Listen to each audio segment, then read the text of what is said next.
CC ক্যামেরার record অনুযায়ী রাত 3:12 দেখা যাচ্ছে এক ব্যক্তি রাস্তা দিয়ে হেঁটে আসছেন, তার হাতে কিছু একটা আছে। তার গতিবিধি সন্দেহজনক। বিদেশে থাকাকালীন মেয়েটি তাকে বারবার বলতো, বাবা তুমি আসো। বাবা প্রশ্ন করতেন, তোমার কিছু লাগবে মা? ময়না বলতো, না না আমার কিচ্ছু লাগবে না, তুমি আসো। আজ সে বাবা দেশে ফিরছেন, কিন্তু ময়নাকে তিনি ফিরে পাননি।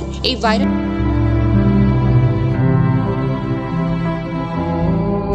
দোতলার গেট, লোহার দরজা, দোতলায় যাওয়ার সিঁড়িও আছে। সাধারণত বন্ধ থাকে, তবে মক্তবের সময় সকাল 7:30 থেকে 8টা বা জুমার নামাজই খোলা হয়। সম্মানিত দর্শক, সত্য কখনো চাপা থাকে না। ইতিমধ্যেই কিন্তু সেই ব্রাহ্মণবাড়িয়ার 9 বছরের ময়নার কাণ্ডে এবার বেরিয়ে আসলো চাঞ্চল্যকর তথ্য, এবং কি সেদিন রাতে কি হয়েছিল ময়নার সাথে সিসিটিভি ফুটেজ ইতিমধ্যেই প্রকাশ হয়েছে। দর্শক, এই ভিডিওতে দেখতে পারবেন সিসিটিভি ভিডিওতে কাকে দেখা যাচ্ছে, এবং সেই ভিডিওকে ভিত্তি করে এবার প্রধান আসামিকে গ্রেপ্তার করা হচ্ছে। দর্শক, এই ভিডিওর মাধ্যমে দেখতে পারবেন সেদিন রাত্রে মূলত কি হয়েছিল ময়নার সাথে, এবং সেই কি আসামি যাকে এই সিসিটিভি ভিডিওতে দেখে তাকে গ্রেপ্তার করতে সক্ষম হয়েছে পুলিশ। দর্শক, চলুন এই ভিডিওতে আমরা বিস্তারিত দেখে আসি। খুবই গুরুত্বপূর্ণ একটি ভিডিও, তাই না টেনে সম্পূর্ণ ভিডিওটি দেখবেন। চ্যানেলে নতুন হয়ে থাকলে সাবস্ক্রাইব করে রাখবেন পরবর্তী ভিডিওর জন্য। লাইক করে দেখতে থাকুন সম্পূর্ণ ভিডিওটি। অবশেষে 10 দিন পরে ময়নার আরেকটি খবর এলো। একদিকে ময়নার হত্যার বিচার, অন্যদিকে স্ত্রীর মাথার উপরে সন্তানের হত্যার অপবাদ। কারণ অসংখ্য মানুষ অভিযোগ করেছে ময়না তার মা হত্যা করেছে। এই অবস্থায় ময়নার প্রবাসী বাবা আব্দুর রাজ্জাক করেছে অনেক চিপার মধ্যে। এই পরিস্থিতিকে মিডিয়ার সামনে আনছে না তার স্ত্রী নিপা বেগমকে, নিজেও মিডিয়ার সামনে কথা বলা কমিয়ে দিয়েছে। স্ত্রীকে মিডিয়া থেকে আড়াল রাখতে স্বামী আব্দুর রাজ্জাক একটি কৌশল বেছে নেয়, মানে ময়নার বাবা একটি কৌশল বেছে নেয়। তিনি একটি প্রাইভেট গাড়ি ভাড়া করে 2 দিন ধরে সকালে স্ত্রীকে নিয়ে বাড়ি থেকে বের হয়ে যান, চলে যায় একটা হসপিটালের মধ্যে। মানে কাহিনীটা হয়েছে, তারা 2 দিন ধরে তারা সকালে ঘর থেকে বের হয়ে যায়, তারা হসপিটালের উদ্দেশ্যে যে তার স্ত্রীকে ডাক্তার দেখানোর জন্য এই কথা বলে এলাকা থেকে বের হয়ে যায়। কিন্তু এলাকার মানুষ কেউ কেউ বলেছেন ভিন্ন কথা।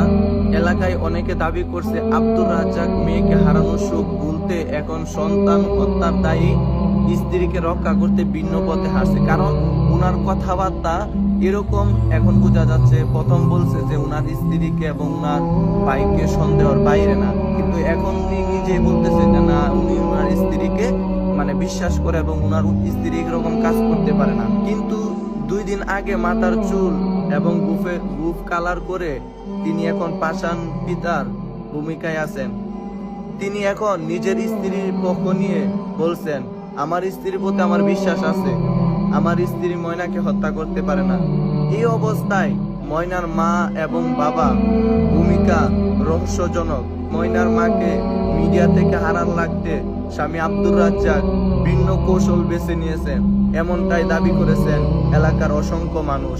আসলে এখানে অনেক কিছু রহস্য আছে। এই ময়নাকে হত্যা করেছে আজকে 12 দিন চলে যাইতেছে, এখন পর্যন্ত এটার কোনো বিচার বা এটার যে নির্দিষ্ট কে এই হত্যার সাথে জড়িত এখন পর্যন্ত হইতেছে না। আমরা চাই এ দেশের মধ্যে আলোড়ন সৃষ্টি করেছে, এটার একটা সুস্থ বিচার চাই, এবং এই হত্যার সাথে কে জড়িত এবং কারা জড়িত এদেরকে চিহ্নিত করুন। কারণ এখানে অধিকাংশ প্রমাণ দ্বারা ফেসবুকে এবং ইউটিউবের মধ্যে বা বিভিন্ন ধরনের মানুষের মাধ্যমে অধিকাংশ প্রমাণ দ্বারা এটাই বোঝা যায় যে এরাই নিজেরা প্রমাণ হয় যে ময়নাকে হত্যা করেছে অনেক পরিকল্পিত ভাবে। এই ময়নাকে হত্যা করে এখন এই জিনিসটাকে নাটকীয় আকারে সাজিয়ে যারা এই সমাজটাকে বিভ্রান্তি করতেছে তাদেরকে আগে ময়নার হত্যার বিচার তো হবে, এবং যারা বিভ্রান্তি করতেছে তাদের বিচারও সমাজে এই দেশের মধ্যেই হবে ইনশাআল্লাহ। আমার বোন কেন কবরে, খুনি কেন এখনো বাহিরে, জবাব চাই প্রশাসনের কাছে। এখানে যে ইমাম সাহেব যিনি আছেন ওনার নাম কি? ওনার নাম মাওলানা হাফেজ হামিদুর রহমান। উনি ওনার বাড়িও এই হবিগঞ্জ। এই মসজিদে কত বছর? উনি প্রায় 4 বছর যাবত আছে। উনি আসলে একদম নরম মানুষ, একদম নরম মনের মানুষ, এবং বহুত বড় আলেম বলতে সে আবার 2টা মহিলা মাদ্রাসার মধ্যে পড়ায়ও। আমাদের পাশে একটা এই মহিলা মাদ্রাসার দাওরা হাদিস, ওইখানেও ক্লাস করে। আবার ওই পাশের ইউনিয়ন বসিওরা মহিলা মাদ্রাসা আছে, ওইখানে উনি ক্লাস করে। আমরা তো এই নিচে মসজিদের নিচে অনেকের সাথে কথা বললাম, সবাই ইমাম সাহেবের প্রশংসা করলো। জি জি, না উনি একদম নরম, এবং মনে করেন অন্যদিকে কার কোনো মহিলার সাথে যে কথা বলছে কিনা এরকমও পাইবেন না।